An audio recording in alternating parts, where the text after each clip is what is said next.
Okay, so welcome everyone to our second meeting in the webinar series Meat Meets.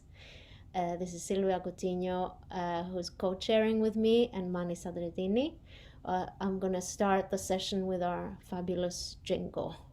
So, yes, composed with the help of Chicks on Speed, our art partners. So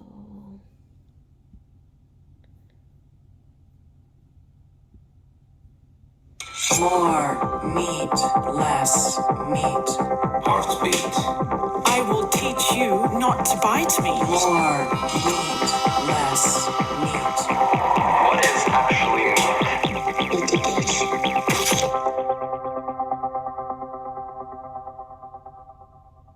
Okay, so welcome to Meat Meets Fall 2022 series. This is a webinar series that is organized and funded through the Norwegian Research Council project MEATigation towards sustainable meat use in Norwegian food practices for climate mitigation, funded by the Klimaforske program in the NFR and currently in the middle. I am Sofia Estacio. I'm the PI of the project, and I'm very more meat, less meat. I'm excited to introduce Mani Sadredini, who is joining us with his talk today on meat meets the tummy. Just a little bit about mitigation before we start, and I give the word to Mani and introduce our chair. So mitigation is a transdisciplinary project. So this means that it crosses different academic disciplines, but also goes beyond these disciplines to include actors from business, the business world, farms, restaurants, provisioning, and also climate communication and actors in culture in Norway. This is because our premise with this project is that food is culture, and if we want to facilitate a food transition, including a reduction of meat consumption, this would involve actually working with transforming and transitioning into a new culture. So the academic disciplines that are mainly working in this project are within the social sciences, psychology, geography, and STS, and as well as the humanities, history, and philosophy. I'm coming from philosophy myself, as well as arts. So we have several art partners and also an exhibition actually coming up in the next year. I can say a little bit more in the end about that. And once it comes to our sort of main proposition and assumption is that we can think of sustainable meat use in terms of 3 R's. In terms of recognizing the animals and the people who are working to make meat, working to, where possible, replace animal-based proteins and animal-based meat with other products, for example, plant-based meat or actually pulses and other proteins, plant-based proteins, insect perhaps based proteins, and then also working to refine how we use meat, so attempting to waste less and also to avoid malnutrition, like for example obesity.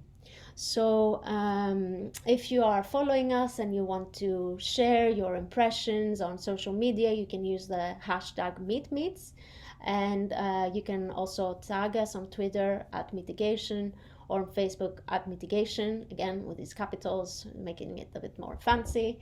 And I'm gonna stop sharing my screen right now. And you can see here my invited co-chair, Silvia Coutinho. Silvia has been working with clinical nutrition for several years, and specifically in the area of obesity for the last 15 years. Her main academic interests are at how obesity, what determines obesity, and developing preventive strategies that can assure healthy weight maintenance, also regarding how the body responds to diet-induced weight loss at the level of appetite and metabolism. And this is interesting for Sylvia's research both in the short and long term. Finally, she's working to explore factors that can also promote healthy and sustainable eating practices, hence also her collaboration with MEATigation. She's currently, her main job is as a researcher at the University of Oslo, studying inequalities on body weight among youth, and especially focusing on the role of the food and physical activity environments and neighborhood deprivation. So welcome, Sylvia, and thank you for co-chairing with me this session with Mani. I shall also introduce Mani, perhaps, and then yes. Mani Sadredini is a medical doctor, and he has a particular interest in preventing disease with lifestyle interventions. And specifically, when we're talking about lifestyle, Mani has been passionate and active in studying the role of diet in preventing and reversing lifestyle related diseases for the last 10 years. He is also a board member of the Physicians Association for Nutrition Norway, and he's currently working at the Oslo University Hospital as a researcher, working on heart diseases. So welcome, Mani and Sylvia. Thank you for joining us. And I will give the word to Mani right now, and looking forward to your talk. Thank you very much, Sophia. Thank you, Sylvia, for co-chairing this. Thank you for the nice introduction and giving me the opportunity to talk to you today. Is my sound okay? You hear me clearly? Okay, perfect. Yes. Just all right, let's start by sharing the presentation. So yeah, I do research on cardiovascular disease on the daily basis, but I'm not working on meat specifically. So this is a passion I have that I've been reading up a lot on and been really interested in how diet in general can affect our health. So that's the basis of why I'm doing this. And I think there is some degree of possibly lack of knowledge in among people today. And I think it's really important to share this information about diet and health to people. Let's see. All right, so we're going to talk about meat. So first I had to, of course, check the definition of meat, what that is. And yeah, so meat is the flesh of an animal, typically a mammal or bird, as food. So that one is pretty easy. But we often hear about something called processed meat. And that's meat that has been transferred through some way, for example, salting, fermentation, smoking, or additives like nitrates and nitrates, which can affect how the meat affects our bodies in terms of relation to health issues. So that's why we differentiate between lean meat and processed meats, or meat that has not been processed and meat that has been processed. But when it comes to this processed meat definition, it can vary from place to place. So I've chosen the World Health Organization definition for this part, which is often used. And then we have something called red meat, which is generally the meat that is also red when you look at it, which is pork, beef, mutton, which is the meat from sheep. And when it comes to white meat, there's not always a clear definition of that either, but it's generally non-mammal meat, which is poultry. Some also include fish as meat in this setting. So I'm going to try to, when I talk about different meat types, I'm going to try to differentiate between which one I'm talking about. So how much meat do we eat? That's important because later we're going to look at the guidelines, what the recommendation for meat intake is. So we need to know where we are in relation to what is recommended. So today we have about 52 kilos of meat per year per person. And it was the red meat part of it was 39.1 kilograms in 2019. By the way, can you see my pointer, or should I? Let's see. Yes, I'll use this one. Yes. And in 2020, it was 39.9 kilos per year, which translates to 767 grams per week. We also do consume, some people do consider wild animals as also red meat, generally wild animals like moose and deer and so on, but that's a really small part of what we eat. So that's generally not considered when it comes to advices on meat intake. And those meats are generally different, also considered red meat, some of them. They're generally different because they have more of the good fats in them and generally leaner meat. So they're not comparable to red meat otherwise. All right, if we also include fish in here, we would get, I think, about 70 kilos of meat per year per person. So most of my presentation will use guidelines from that are the Norwegian official guidelines, which is made by the Norwegian Advisory Board of Nutrition, which is the ones who creates the official governmental advice to people. So the last one we had was from 2011. It's a 350 pages sheet, which most people haven't read. And that's why I think it's really important to bring this message forward, because I think there's many important parts of the main advices from this report that doesn't really come across even to health personnel. I'm working with medical doctors, professors in medicine on a daily basis, and I know that lots of this knowledge is lacking and they don't know about it. Therefore, I think it's important to mention it. And important, the next guidelines will actually come in next year. Hopefully, they have been working on it for several years. So hopefully next year we will get new guidelines. These guidelines from 2011 were purely almost based on, to some extent, what kind of traditions, cultures we have, but mostly focusing only on the health effects. So environmental effects were not included in these guidelines. This is purely for health advice. And yes, I've copy pasted the first advice from these guidelines, which is in Norwegian, and I don't even want to give a wrong translation, but I'm going to translate it in English, which is that we recommend a diet that is mainly plant-based.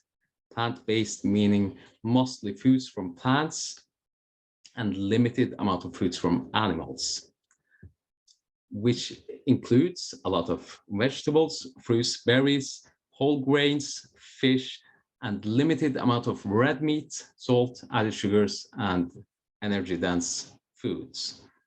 And I think especially the plant-based part hasn't really come across that well to the population. So I think it's important to mention that already in 2011, they said the diet of people should be mainly plant-based. And when it comes to meat specifically, they have this number 7 advice that they recommend that you choose lean meats and lean meat products and reduce or limit the amount of red meat and processed meats. And the reason why I think that I don't think many people read these guidelines, and I don't really think that this message is coming that well across to people. The reason, I think, being that a lot of the information people do get, including health professionals, is from the media, it's from social media, it's from even advertisements from the industries or advertisements from the organs that are supported by the industry, such as Melk.no or Matprat, which you may have heard of. And occasionally you see this kind of media articles, such as this one saying there is no association between red meat and cancer. And then you got another one, you do not need to cut your red meat intake, says the experts. We're actually going to come back to this, because this is all about how you interpret the data and the science behind these articles. And I like this one from J. Mills. who said, if you torture your data long enough, they will tell you whatever you want to tell. So I think in media, definitely, and even research articles, people can say things that do not support what the data actually tells them. So we're going to get back to this first article in the media, which it says that there's no association between red meat and cancer. And this is, I've looked up, of course, the original article, which is an article on mice where they didn't test out red meat, but they tested one of the substances in red meat that has been thought to potentially be associated with cancer, which is the heme iron or hemin. And they gave mice for, I think it was 21 mice with heme iron and a control group with 19 mice, where they gave heme iron and found that, well, it actually decreased the number of cancer lesions after 8 weeks in these mice getting heme iron, the cancer lesions. But it also increased the amount of these cancer lesions in the small intestine. So I think it's really a high way to kind of conclude that there is no association between red meat and cancer, when the data actually shows that heme can either increase or decrease the amount of cancer lesions in 20 mice. That's basically what it says. This one, on the other hand, there's an expert group saying that you should not cut the amount of red meat in your diet. So in this case, the article actually concludes the same thing. And this article is actually based on humans and not mice, and it's actually 6 million people included in this article. And their conclusion, we have to look at the conclusion. In conclusion, adherence to dietary patterns lower in red or processed meat intake may result in decreased risk for all-cause mortality. So, may decrease, they have significantly decreased in all-cause mortality. But the reason why they say may, which is something that is really common in studies that are done on diets or lifestyle interventions in general, because you don't have this so-called randomized controlled trials. You don't take 1,000 people and put them in a cage and force them to eat a given diet, and then another group that is forced not to eat that diet, and you don't follow them up for 20 years in these cages to see which one develops certain type of disease and which group that dies. That's one of the reasons why you cannot be 100% sure about epidemiological data. But this is definitely the best type of data we do have. And here we have 6 million people included. And we look at all-cause mortality, which is important because certain foods can increase, or certain like smoking may increase your risk of certain type of diseases, but it may also reduce your risk of other type of diseases. But when you look at all-cause mortality, that means overall, considering all of type of diseases that you can die from, you will increase your chances of dying. So that's what the data says here. And it also includes cardiometabolic diseases, which is cardiovascular, cardiac diseases, vascular diseases, and metabolic diseases, which includes diabetes, and also cancer, morbidity, more likely to get cancer if you eat more meat, and increased mortality from cancer, more chances of dying from cancer. But they say, nevertheless, the magnitude of these effects for all outcomes is small to very small. Well, it's they see about 10 to 20% decrease in all-cause mortality. I would say that's pretty good, actually.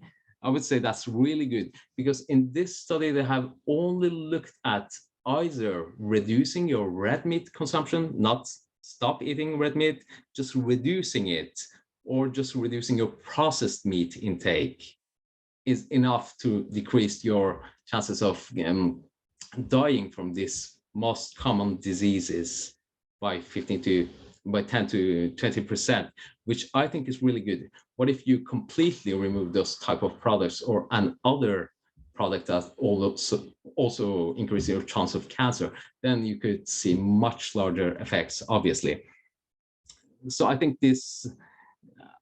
that's really good, that you can decrease your chances of getting this type of diseases by reducing just your meat consumption to some extent. So yeah, their conclusion is that we cannot tell people that they should eat less meat. Okay, so is there something good about meat as well? Yes, it is. So meats contain, all types of meats generally contain complete proteins. Means that it's proteins that has all of the amino acids that are essential for our bodies, that our bodies cannot build themselves. And these amino acids is what proteins are built up of. So that's a good part. And meat is also, in this case, red meat is a good source for certain vitamins and minerals, such as vitamin A, B6, B12, and iron, zinc, and selenium. So that's the good part of it. But then quickly, we will have to move on the potential harmful substance in red meat and why it is recommended not eating that much meat. So there are many substances in meat, and there are many studies on different substances. The main important ones are the fats. One of them is the trans unsaturated fatty acids, and then we have the saturated fatty acids and cholesterol. All of these are associated with increased cardiovascular disease risk. And in processed meat, we got some of these additives like salt or smoking it, or nitrates and nitrates that can increase colorectal cancer, and the heme iron and nitrous compounds that are created in our stomachs when we eat meat are also related to colorectal cancer. So we are worried about cancer risk, especially in colon, which is the large intestine, and rectum, which is the end part of the intestine, or cardiovascular diseases because of the fat which is in meats, which is cardiac diseases and vascular diseases, which is a process that goes on in your arteries, blood vessels, that can give certain type of diseases that we're going to look at. So here we have atherosclerosis. It's a process going on over the years, and you won't feel it usually before it's too late. So it's fat deposition in the walls of your blood vessels. And gradually over time, this fat can cause fat and inflammatory cells and so on, inflammation in the wall of your arteries or blood vessels that will make the inner diameter of this blood vessel smaller, so that you get less nutrients and oxygen delivered to the organ that this artery is supplying. And if it gets small enough, then you will get no flow of blood, no oxygen or nutrients to that organ or part of the organ. And these atherosclerotic plaques, that we call them, can even rupture, and you will get blood clots, and you will get complete sudden stop of blood to that organ. So in this case, we have it in the heart, and you get something called myocardial infarction or a heart attack that people may be familiar with, which means that if you don't manage to heal this, remove this clots, then the heart will not have parts of its muscles working, which can cause death. So how does this atherosclerotic process happen? So two of the important factors that we're aware of is something we call cholesterol. And this is not the cholesterol we eat, but this is something we call cholesterol in the blood, which are really lipoproteins that do contain some degree of the actual substance that is called cholesterol, but it also contains other fats and proteins. And so we have two major types of cholesterol in our bodies that are produced by our own bodies. One is the low density lipoprotein, which is generally called the bad one, because it increases the position of its fats in the arterial wall, whereas we have the HDL, the high density lipoprotein, which is a good cholesterol because it removes the fats from the blood and brings it to the liver for degradation and a removal. So why are these fats so important? Trans fats or trans unsaturated fats are created if vegetable oils are partially hydrogenated. Why do we partially hydrogenate vegetable oils? Because we want to make them more solid, but we don't want to completely hydrogenate them because then they get too solid and we can't put them on a piece of bread. And this was commonly used in margarines, for example, but today we have stopped producing foods with this technique, producing fats with hydrogenation, because we know how bad trans fats are. So this is almost, at least in countries like Norway, it's completely eliminated. We also get trans fats naturally from the diet, which is from animal products, especially dairy and meat gives us these trans fatty acids. And what's wrong with it? It increases that LDL, which is that bad cholesterol, and reduces the good cholesterol, which means that this type of fat, trans fats, contribute to increasing this process of atherosclerosis and thereby increasing our chances of getting cardiovascular diseases and so on. So what is the Norwegian recommendations for trans fatty acids? Today, the main part of the fatty acids is coming from dairy products. I think it used to be 50% of the dietary trans fats are from dairy products, 40% today, I believe is the last number, but also from meats. And eventually certain products that have been hydrogenated from vegetable oils, which are not existing to that high extent anymore. The recommendation is as little as possible, preferably zero of this. We don't want these trans fatty acids. And if you're going to get any below, keep it below 1 energy percent, 1% of the calorie intakes you have per day. So what about saturated fatty acids? Generally more abundant in animal products, something to be aware of. And there are some exceptions. For example, fat fish is an exception because it's really low on saturated fatty acids, but there are a couple of plant oils that are high in saturated fatty acids, such as coconut oil or palm oil, which you may have heard of. But it's highest in meat and dairy products and some topical plants. And generally, you can test your oil. You can put it in the fridge and see if it's getting hard or not, or just have it on room temperature. And if it's harder, it's more saturated fatty acids in it. And the issue with saturated fatty acids, again, it increases your cholesterol. It's not as bad as the trans fatty acids, but we're going to look at recent data that shows it's pretty bad as well, and increases your risk of cardiovascular disease. So recommendation for saturated fatty acids is to keep it about 10 energy percent. But if you have any cardiovascular diseases, you should keep it below that. And I personally would recommend keeping it even lower, like 6 or even lower energy percent. And I know you may have heard a lot of different things about saturated fatty acids in the media, especially, and that was an issue. In the original guidelines from the Norwegian government, it said you should reduce your saturated fats, but then it was this issue that they got lots of critics for not using good enough data, that the data wasn't clear enough. So what they did, that from 2011 to 2017, they made new guidelines, had a new look at it, and included new data to make these new guidelines. And the conclusion was pretty clear, the same as it was before: reducing the amount of saturated fats and rather get more of those good fats, which are the unsaturated and polyunsaturated fatty acids, will reduce your chance of getting cardiovascular diseases. And therefore, we have to reduce the amount of saturated fats in the Norwegian population. a lot from the current levels.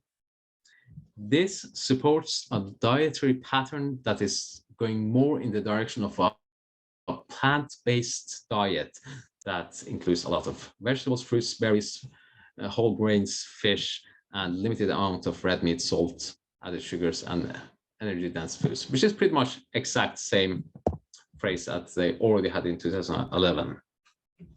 So just to have a look at some of the meat products and how much they have of this bad, really bad fatty acids, saturated and transunsaturated fatty acids. So beef and mutton, which is from the sheep, have really high percent. This is a percent of the total amount of fats in those meats. Have really high on beef and mutton, 45 to 50%, and a lot of trans fatty acids.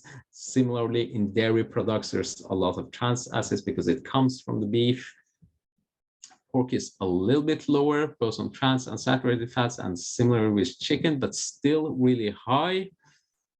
And then you got the fish, which is much better, no trans fatty acids and limited amount of saturated fatty acid. But if you compare it to one of the healthy regular vegetable oils, such as rapeseed, rapsolia, it has 8% saturated fatty acids, and no plants have trans unsaturated fatty acids naturally, unless you do processing with hydrogenation. The other final type of fats that you should be concerned about is dietary cholesterol. Here, again, there's been so many discussions. I guess people used to say that since we knew cholesterol in our bodies is bad for us, the HDL and LDL cholesterol, eating cholesterol would be bad for you as well. But then there was this some studies that didn't support this. So people started thinking that no, cholesterol is completely fine to eat. But now for the past, I guess, 15 years, there has been a lot of evidence supporting that dietary cholesterol can be bad for you again. Cholesterol is only found in animal products, which is red meat, poultry, fish, dairy, eggs. Even fish has this cholesterol in them. And dietary cholesterol is associated with increases of cardiovascular mortality. What is the recommendation? As far as I've seen, the Norwegian governments haven't really given a clear recommendation. So this is the recommendation from the American Dietetic Association, which is 200 milligrams, and American Heart Association, which says it should be below 300 milligrams per day. Whereas in Norwegian reports, they do say that it's a convincing evidence that reducing below 200 milligrams per day of cholesterol would reduce risk of cardiovascular events. But as far as I've seen, they haven't implemented it yet as an advice. But with the new guidelines coming next year, I'm pretty sure that this will be clearly stated that dietary cholesterol is not good. So just to have a look, plant-based foods, you don't get dietary cholesterol at all. Whereas in eggs, which you may be familiar with, it's a high degree of cholesterol. One egg of 62 grams, which is normal sized egg, has 200 milligrams.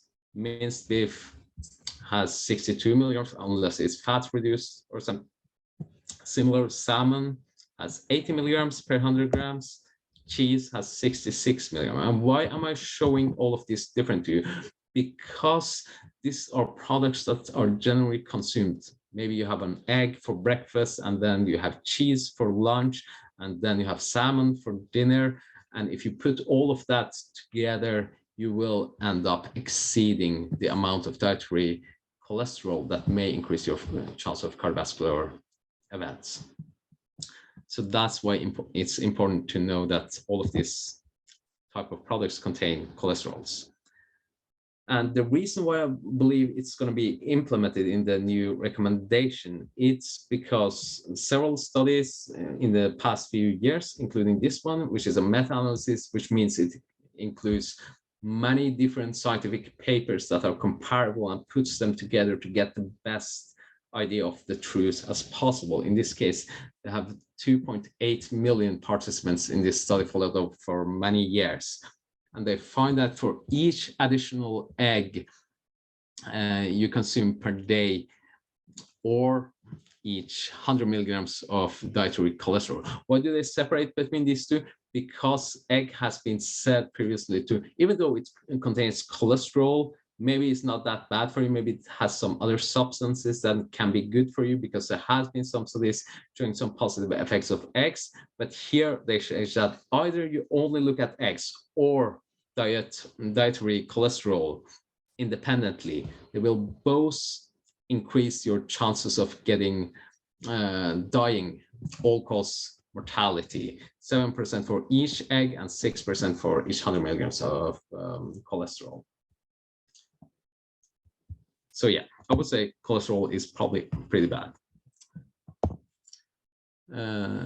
Yes, so the current dietary guidelines on meat from Norwegian governments is, again, to choose white meat, which is poultry. You may include fish in there, and also choose the meats that lack the high amount of fats. So the lower fats, because we know all those fat stuff, saturated fats, trans-saturated fats, and cholesterols in the fat are bad for you. You should preferably choose lean meat products. Of course, limit processed meat as much as possible, because that has been highly associated with increasing risk of cancer and bad outcomes. And red meats and its products, it's the current guideline says maximum 500 grams per week, and today we're consuming 767 grams per week.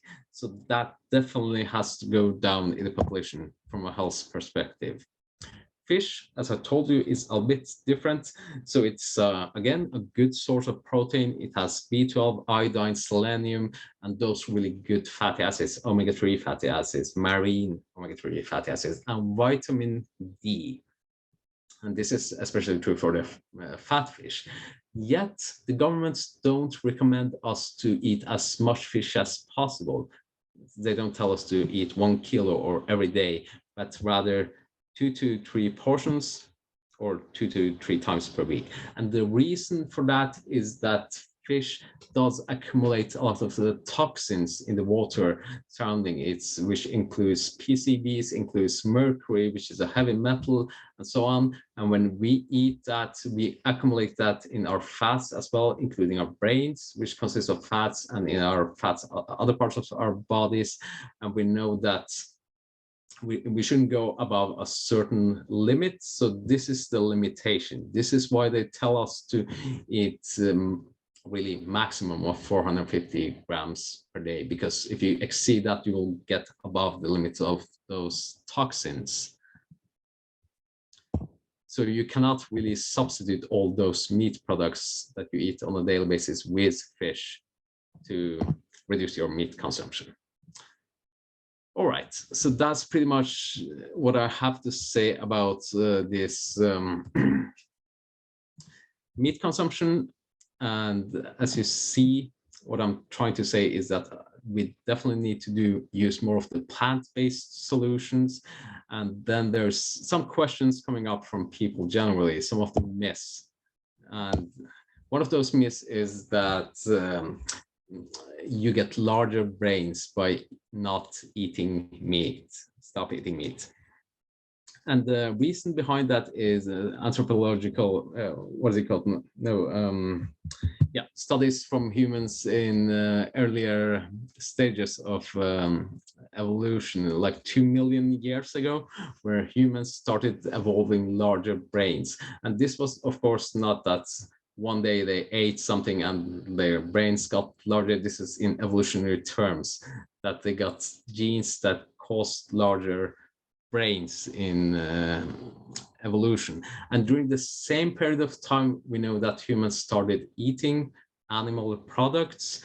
In the beginning, it was mostly bone marrows from dead animals, bone marrows and brains from dead animals, because those are well preserved. After an animal dies, it's safe to eat the bone marrows and brain, whereas the other meats gets polluted. And therefore, we think that there was an association between the ability to eat meats and having the opportunity to have larger brains, because brains require a lot of energy, and meats are a dense, calorie-dense type of energy. but so are nuts as well.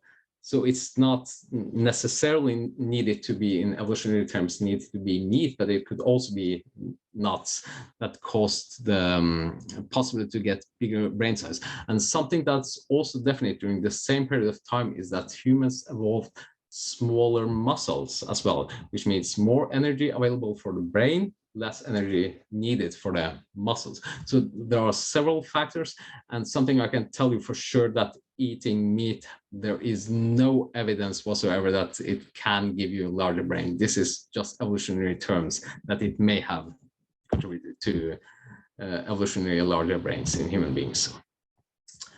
So our bodies made for eating meat. Based on that, we started eating meat. So, well, when we look at the intestines, we have intestines that are much longer than the carnivores, which are the animals that eat other animals, whereas ours are much more similar to the herbivores.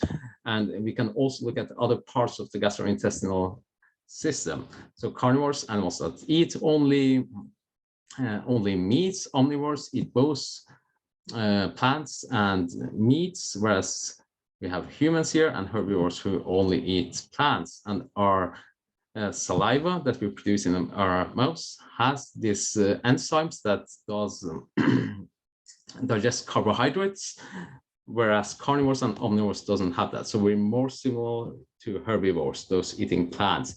Similarly, stomach size, the pH of the stomach is more similar to the plant-based plant eaters.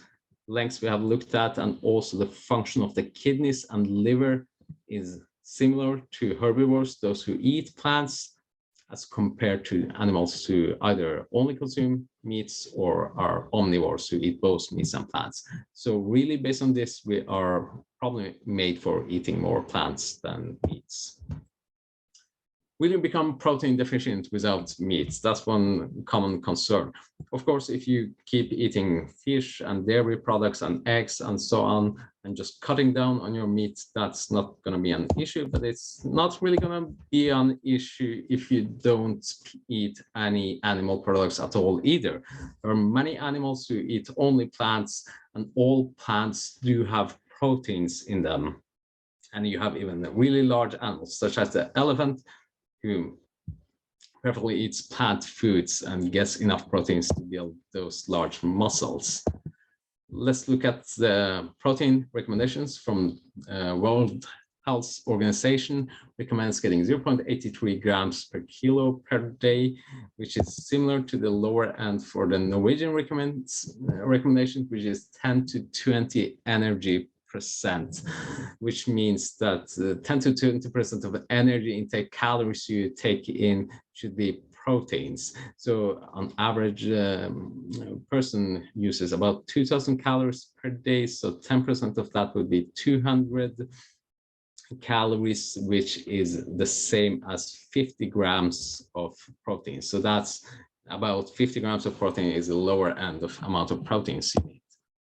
But if you look at plant-based foods, usually if you completely stop eating meat, you will usually want to substitute it with something which is legumes like beans, lentils, chickpeas, other types of peas, which has 30 energy percent of proteins.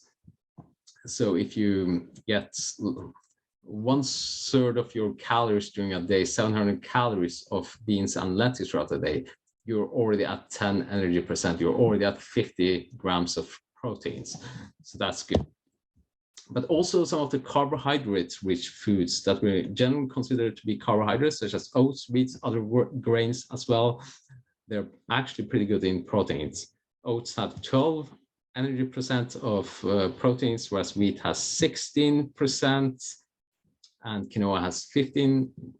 The reason why I'm mentioning quinoa here is the thing I've mentioned about meats, that they're complete proteins. They have all of the amino acids that are essential to our bodies.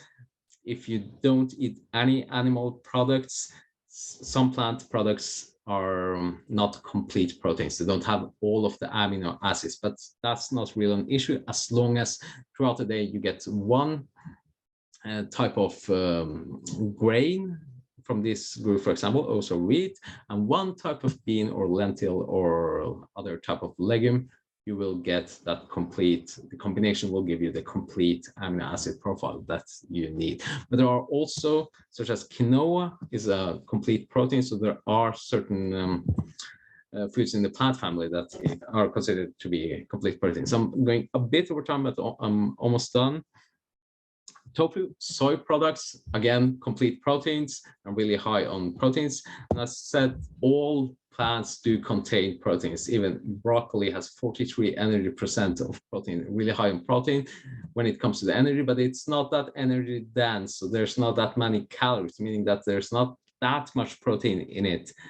But as long as you just eat different types of plants, you will get more than enough of the proteins your body needs. That's not going to be an issue. For comparison, we have, for example, salmon, which has 38 energy percent of protein, and chicken, which has 38 energy percent of protein. Of course, if you have chicken breast or chicken fillet without any fats, the energy percent of proteins will get close to 90, but it doesn't matter because you're going to be safe on the proteins. As an example, why how you can replace meat-based product with plant-based product, and I don't recommend either one of these. I don't recommend one plant-based burger on the right side at all. This is just to exemplify.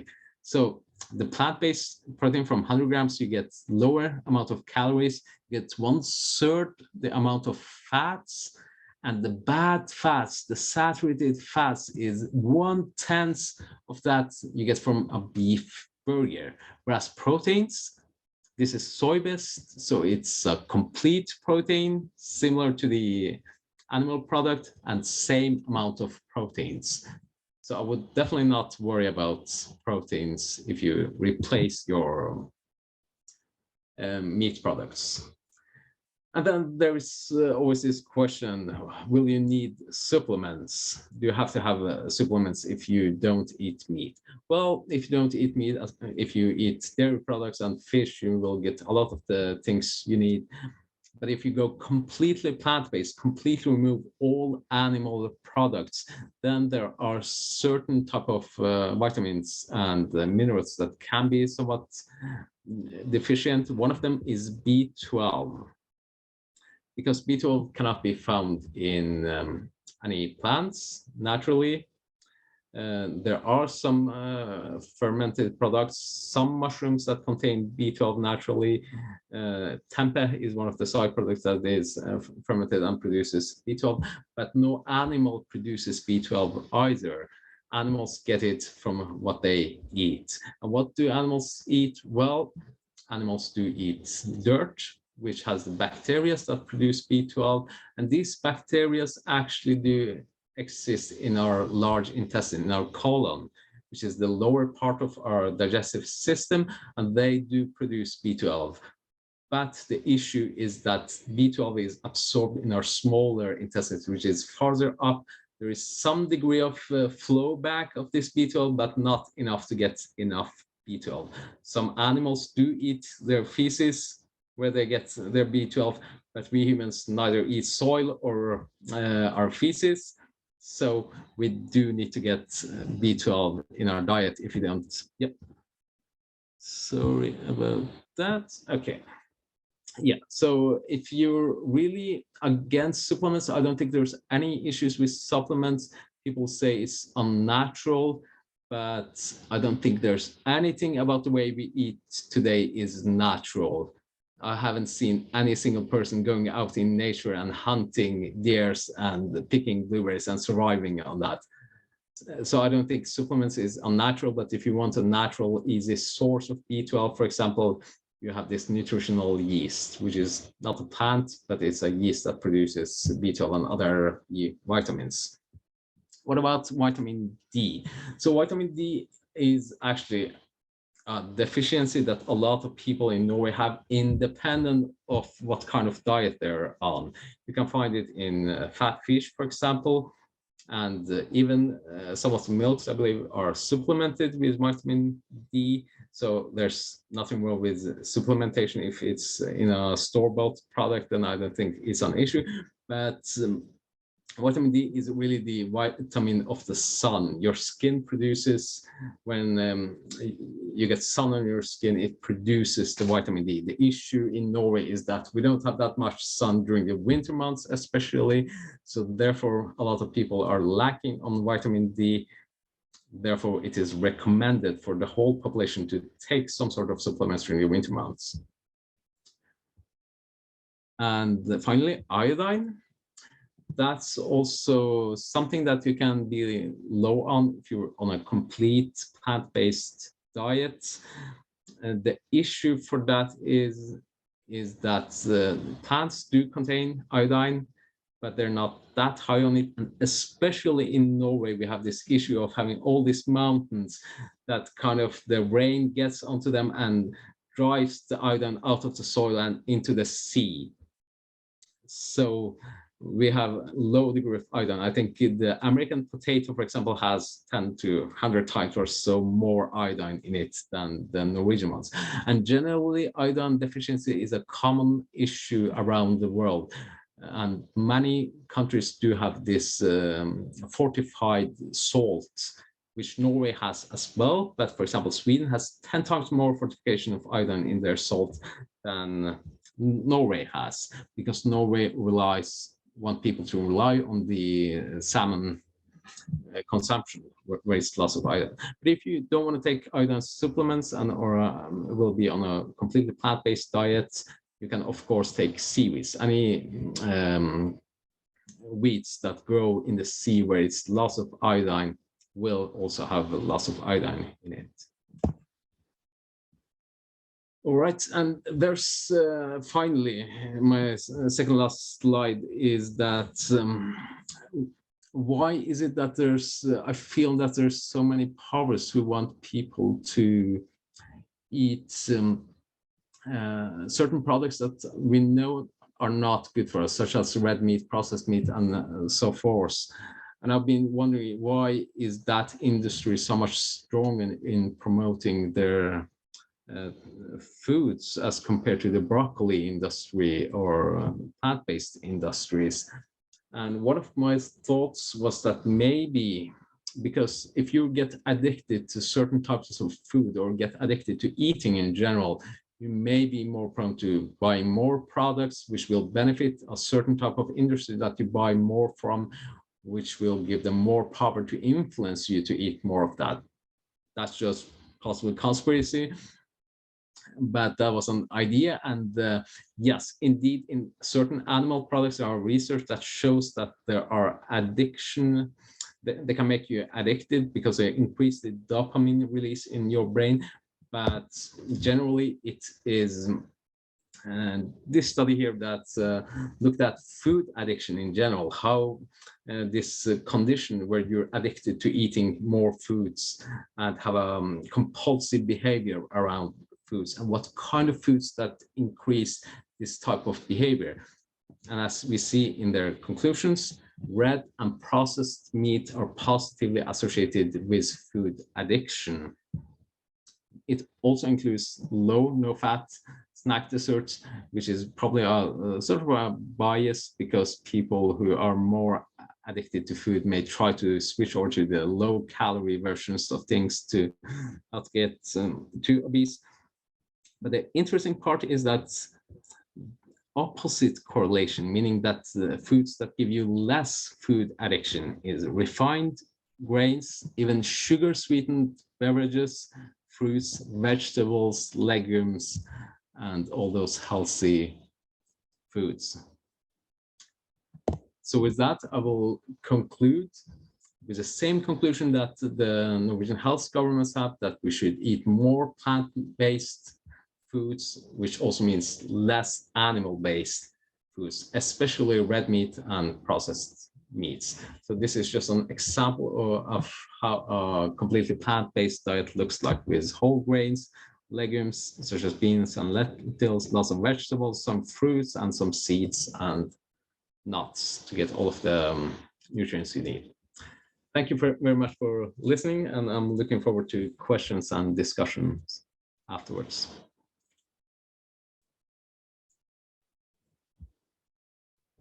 Thank you so much, Mani, for this very stimulating talk. We have planned to take a little break right now, so if that's okay, we can take, shall we say, 10 minutes? So come back 5:35, so 3:35, approximately 9 minutes, and then we will have 25 minutes to discuss Mani's recommendations and questions. Thank you again so much. And just to add, if attendees want to write any question, they can use this box that is KYI, and just write there, and then we can read also when we'll be back. Just to feel free to use that option. Yes. Thank you again.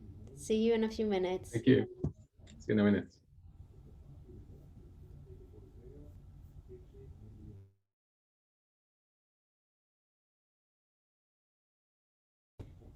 So we're starting recording the conversation. Thank you all of you for joining us for Mani Sadredini's talk.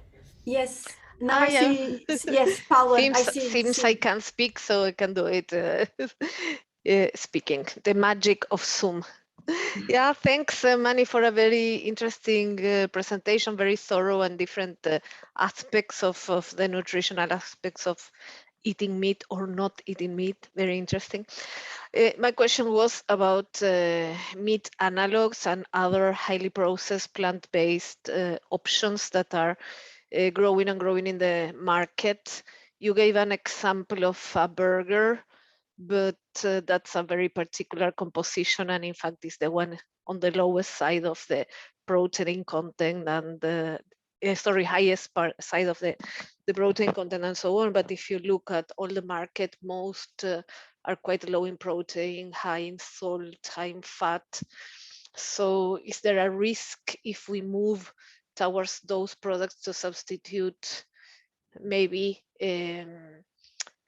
I mean, if we are substituting a burger with a burger, okay, but if we substitute a piece of chicken or a piece of lean meat with such a product, are we doing from a health perspective a good choice in the long term if everyone is transitioning to those type of highly processed products? What's your opinion about that? Yeah, thank you very much. And I think that's a really good question you're asking, Paula. When it comes to processed alternatives to processed meats, I do definitely, based on the nutritional contents I've looked at, that the plant and even several studies on it, that the counterparts, the options that are plant-based are still better when it comes to issues of health. When it comes to specifically the protein content, I'm definitely aware of that some of the other products don't contain as much protein, but as I mentioned, generally lack of protein in Western cultures, even on a plant-based diet, is not really an issue. Generally, we get way too much protein that we need. So as long as we have some of these nuts, legumes, vegetables, and don't overdo like sugars and high fat, high calorie dense foods, that's going to be okay. But you are absolutely correct that processed substitute products such as cheese or burgers can be worse, and especially the cheese. One of the issues with the cheese that you get in Norway that has zero protein, I think some of them contain coconut fat, which is one of the two bad fats from plant-based. I know some people say coconut is good because of the antioxidants, etc., but it's really high on saturated fats. So that doesn't make it better. And the reason why there is not that much proteins, if you, for example, go to US, you can find these substitute products of cheese that are soy-based, which are a lot higher on proteins and has a much better fat profile as well. but you don't find them in Norway. And I think that has to do with the soy skepticism, which was going on, which is really something that was based on a couple of studies many years ago. And even though today's data really say that soy is actually decreasing risk of certain types of cancer and cardiovascular risks, and is really good in health matters, still there's a skepticism among people. And for some people, it can also be that soy is from the rainforest, the destruction of rainforest, and that's where we get. But already today in Norway, we're importing, I think, is it 1 million tons or so of soy for the farm industry, for the cattle and for fish industry, which is enough soy to support the whole protein needs of Norwegian population. Purely that soy that's imported for the livestock and fish industry. So I don't think the amount of import of soy, for example, could have that effect. And also, yeah, there are some people that are allergic to soy, but I don't, that's a really small part of the population, and people are allergic to many different things. That being said, I think if you can prepare the foods at home yourself, like making burgers yourself with beans and vegetables, and know what's in there, that's definitely much better than processed alternatives that you get from the stores. I don't know if that was a completely agree with that. Thank you. Thank you. And I don't know if there are other questions or comments that the rest of the group would like to bring. Writing, I can read as well. Or, of course, oh, there is someone, Kate. Kate, do you want to address your question, or do you want me to read your question? I think maybe you feel... I'm happy to address it, actually. First of all, thank you so much. I really appreciated your presentation. I'm an old grad student, and I'm in my 50s, and I grew up in North America, and my mother was very concerned about my father's health, and so read the Berkeley Health Letter and the Stanford Health Letter, and often their messages were contradictory. And then if you tracked the health and nutritional messaging over the decades, like now being at the age I am, I've been through trends where we've cycled back to eggs are bad for you, eggs are good for you, eggs are now bad for you. And I think there's a kind of exhaustion in some people, like, and then distrust. I think it's been really dangerous. And of course, we're always making advancements in education. Like the B12 information was incredible to me to learn that, because I know people who've been receiving B12 shots, and maybe that was not the way to go. But how do you recommend, if you know of any way to educate the public in a way that they are flexibly adaptable to new nutritional knowledge as it comes along over the eras that hopefully we hope to live through? Because I do worry that people just get so tired that then they end up just eating what's delicious. And we all know that's not necessarily the best way to go. Yeah, thank you very much, Kate, for really good input. And I think that's definitely a challenge. And as a part of this Physicians Association for Nutrition, that's one of the things we're trying to do, to try to educate people and bring the information to people, which has been really challenging. And some of the things we have been trying to do is to target health personnel, medical doctors, nurses, and so on, because they play an important role when people are sick or are afraid of being sick, and then they ask them. But my experience is that in the Norwegian Medical School at the University of Oslo, we had almost nothing about nutrition at all. And what I think for the future is important is to try to target specifically the people who will influence people in educational manners, like teachers and higher education teachers and make both preventive health and specifically nutrition a more important part of the education, both for children and youth and higher education students. And I think it's really important to try to, for the general public, I know I did it when I first started changing my eating patterns years ago when I had started med school and I read these guidelines by the Norwegian. I think that has to come really clear across to people, the guidelines from the Norwegian advisory board of nutrition, because it hasn't been the case with the last one from 2011 at all. And I think that's a job that governments need to focus more on, really. But I hope, since this one, the new guidelines will be a collaboration between the Nordic countries, I think they will probably do a better job at sharing the information. And yeah, what you said about that things change, I think that's a lot in the media. But as you saw with the saturated fats, it hasn't really, even then they did a re-evaluation and cholesterol and so on, the guidelines were pretty much the same. So those guidelines from the government, nutritional advisory boards don't change as much as the media and social media change over time. I don't know if that was a okay answer to your question. Thank you very much. Yeah, that was really helpful. Can I just add something in this discussion? I think that's a very important comment that was brought down by Kate.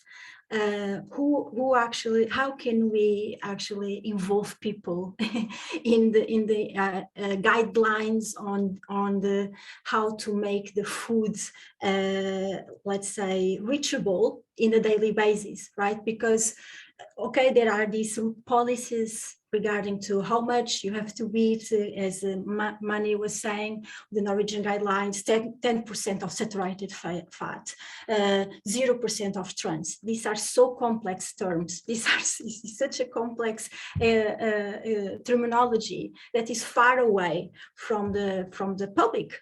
And even among the let's say the experts, there are no consensus. There are not everyone agrees with these recommendations. Even the egg, as Kate was saying, and now with the Mani bringing this meta-analysis, you know, it's not, then we are trying to find the guilt, like who is the guilty here? Is the egg? Now stop the egg, no more egg for anyone. We don't eat egg and all our problems are solved. We have to really think this in a more broad way, like as we were saying in the beginning, Sophia, food is culture. So when we see in the study that, for instance, Mani was bringing, that the addiction of food is being connected to the consumption of red meat in opposition of legumes or vegetables. Well, the taste of red meat comparing with the taste of the vegetables might be here actually playing a role. Probably it's quite strong tastes without doing any big, let's say, kitchen techniques. You just have meat and the taste in your mouth will be already quite strong. While, for instance, some other products that are more let's say more tasteless, we really have to learn, we really have even to understand how to prepare these foods to make it as addicted or even more addicted than meat, right? Because food should be pleasant, and one of the reasons why we end up to choose one or other thing is very much based on preference and taste. So it's quite interesting about sometimes these guidelines are too vague, are too far away from the reality, and actually who are they targeting? Because it's interesting, because for instance, women and men, they don't perceive in the same way these guidelines. Most of the women, they respond more, let's see, in the positive way, so kind of trying to address these questions, and men, they don't even feel represented in that guidelines. So they don't involve, we are not involving half of the population, let's say, in a very broad way, others about how to make the change, how to make the transition, what to choose, what is relevant, what matters by the end of the day. So convenience is also important. We cannot pretend that convenience is not an important aspect because of all this busy life. So there are a lot of aspects that are beyond, saturated in egg or not egg. So it's really complex here. And I'm just saying this to kind of build up in what was brought, because I think this is very important questions to try to address. Yeah. Sophia.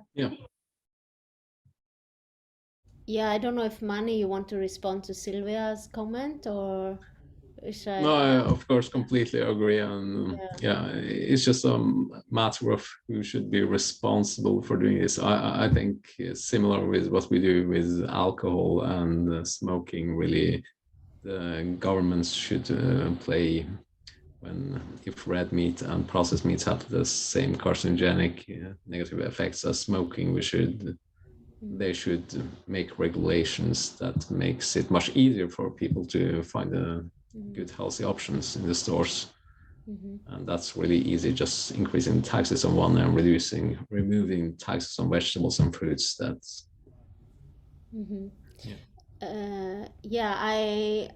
I thought, thank you, Mani. I thought it was really fascinating talk, and actually very clearly presented and thorough. And my background is in philosophy of science, so I studied a lot this relationship between kind of the scientific research and how it gets communicated, or how this kind of scientific concepts travel into everyday use and back. And I think it was very interesting to see you sort of also unpack the kind of media message into the study that it was based, and how that got taken up and presented. So I really appreciated you making that visible for us. And I definitely agree with Sylvia that this is eating is a very complex practice for every culture. It's so many factors going into why we eat, and why we eat what we eat, and where we eat it, when we eat it, with whom we eat it, and etc., etc. So but certainly I think it's very important to have the knowledge that you provided about some of these nutritional aspects of meat and meat replacement. And I really thought that, when you said the broccoli industry, why is the broccoli industry not more powerful? Just the concept of the broccoli industry, it just makes you laugh, right? Like you can't even imagine there is a broccoli industry. So clearly, there is something to that. There's something to the politics, the systemic. Minna Kanerva, I see Minna in our speakers. She was she was our speaker last time. I see her here in our attendance, and we discussed this kind of systemic issues with consumption, and we're also having a special issue on that coming up soon. So I think it is an important question to think about, and how the kind of social construction of this and social perpetuation and regulation of the consumption and the production of meat through animals is playing into the addiction and the power of these industries. So thank you so much. I don't know if I had specific questions, I guess, but this was my comment to you. And thanks to Thank you, Sophia. I don't know. It's I don't know if anyone else has more comments or thoughts to add, inclusive, of course, Mani. It's just to add on something that now when Sophia and everyone was talking, it's kind of interesting when a person moves from not eating meat to start to eat plant-based. Is a lot immediately questioned. Do you get all the vitamins? Do you get all the minerals? Do you get all the fiber? Do you get everything that you need? But no one questioned when we are eating meat if we have actually reached all the vitamins, all the minerals. So it's quite interesting also the resistance of the narratives, like when you are changing, it means that you are put yourself in risk, and you were in the safe position. So you accept that you were in a safe position before, and you are taking risk. And as Mani was saying, in this meta-analysis where reducing the meat actually is not, we should not reduce the meat, because apparently there is just 10% of reduction of mortality causes. So they are even saying that is nonsense, right? Like to reduce the meat. But what about when we don't reduce the meat? So what about when we keep eating meat? So okay, when we reduce the meat, we just increase our mortality in 10%. But when we don't reduce, how much our mortality goes up? So it's kind of interesting, like when we move to one to other, all this resistance, and of course, as Sophia was saying, the food system is very much embedded in this idea of meat is central.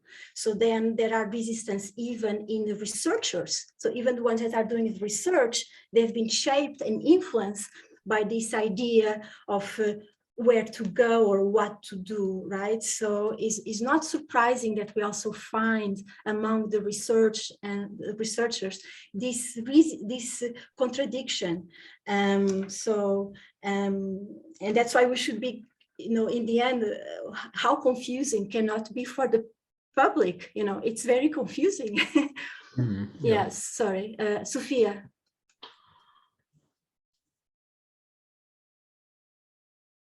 Sorry, yeah, I just wanted to come back to this question of also that Kate's comment also raised of like the public education, and Mani and you, Sylvia, also discussing this kind of, in a way, the need to educate also the educators or the experts and the medical doctors in this instance. Because I've heard it also from Sylvia, since we've been collaborating, that, there is very little education about nutrition for medical doctors, and not just in Norway, but just globally. So that is very interesting. And in some ways, I wonder whether the turn to the idea of food as medicine, or this kind of idea of nutraceuticals, or a food pharmacy might be, it is a kind of newer, perhaps, development. But since, the patenting, right, or the kind of opportunity to make money out of food is not as big as through a medical component. Like a chemical component that you're going to patent and sell, in a controlled manner as a pharmaceutical industry. So is whether, how we can think of these trends. I wonder whether, I hope food, there is patenting actually already on grains, on actually agricultural products. But I'm just starting to kind of like fantasize about what could be the trend of like, we are, if we recognize the value of food for health, could it be that we end up like patenting it, or then making it constrained for some people, or if it becomes this kind of way to profit? No, okay, this is very dystopian, but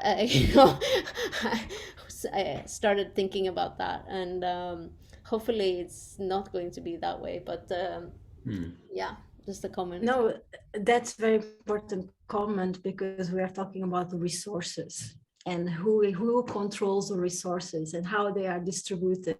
Like even as Mani was saying, like all this soya that is imported to Norway to feed animals, right? So all these resources that we have been using and how they've been using. This is a very important question, Sophia. Of course, if we have to patent our rights of food, right? It's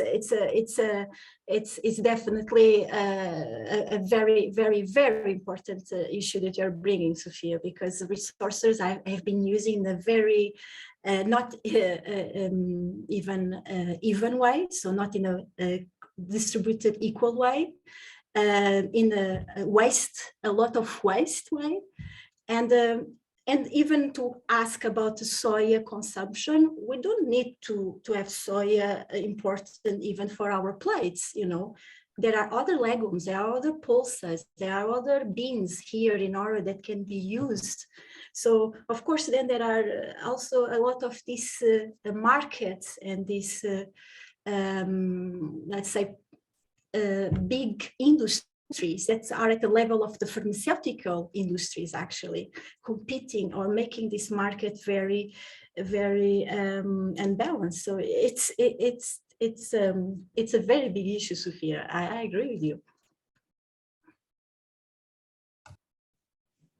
I agree with both of you. I think there's probably good things about capitalism, but there are definitely things that are not necessarily always the best of the people in a capitalistic system, I think.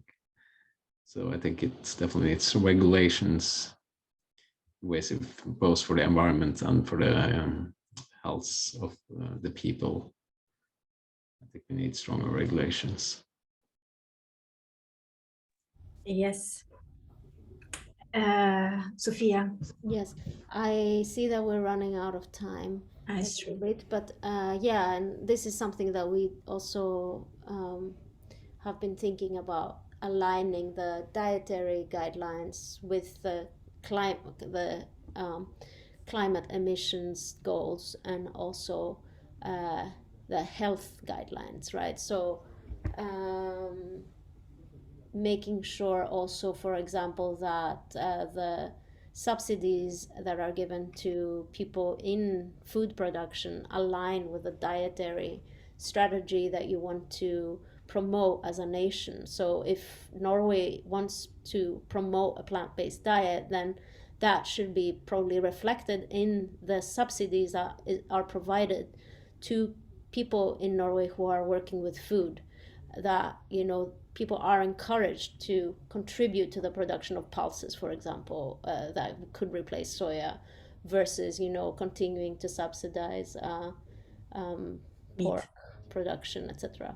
So that could be something to think about in a more sort of systemic way along the different offices, or different segments of our government. I heard actually that the new guidelines, the Norwegian new guidelines that will be released next year, in the beginning of the year, they have finally sustainability in the principles of the recommendations. So they didn't have so far. So finally, they are actually including as part of the health recommendations for people, to have a more sustainable direction. And I don't know what that, I just heard, so I didn't see. I don't know what that means, what will be the change in the proportion of meat or the proportion of the legumes, etc. But it seems like they are bringing that in their new recommendations. And this will make, hopefully, some pressure to make the other change that, as you were saying, Sophia. Definitely. Luckily, I guess what's best for the health is generally the most environmentally and sustainability foods as well. So I don't think they really have to pick that much either. Okay, so maybe I can wrap it up a little bit, and if that's all right, if we don't have further questions. Thank you again, Mani, and thank you, Sylvia, for joining today. And I will just share screen and advertise our next talk. So let me see.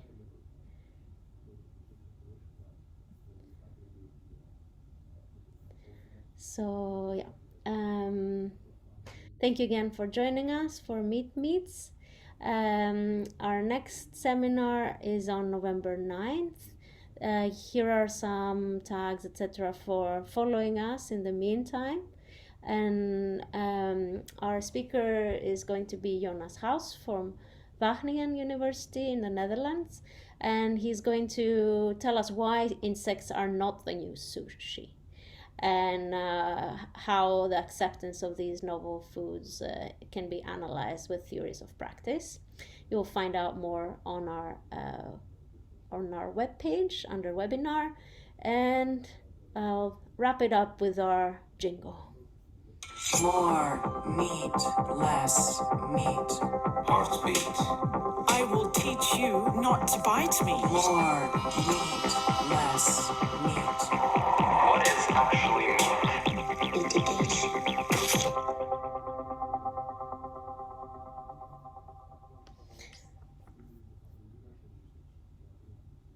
Thanks Thank you. again. See you Thank next you very much. time. See you next month. See you. Bye. Bye. Bye.